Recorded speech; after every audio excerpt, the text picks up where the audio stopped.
Bütün BMW sürənlərə səslənirəm. Bilirəm, BMW-dən sonra başqa maşını sürə bilmirsiniz. Elə mən də heç qarşıda eləydim. Ta ki, bu maşını tanıyana qədər.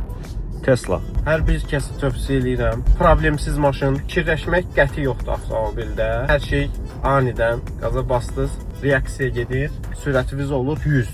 Hər birinizə Tesla fərqi yoxdur. Hansı modeli olur olsun ala bilərsiniz. Ən çox da bərk sürənlər üçün dual motor tövsiyə edirəm. Avtomobilin içinin funksiyası bitməklə bilmir. Ayda bir dəfə də update gəlir. Orada yaşlı ışıq yandır, özü bildirim verir ki, yatma qaqa sür.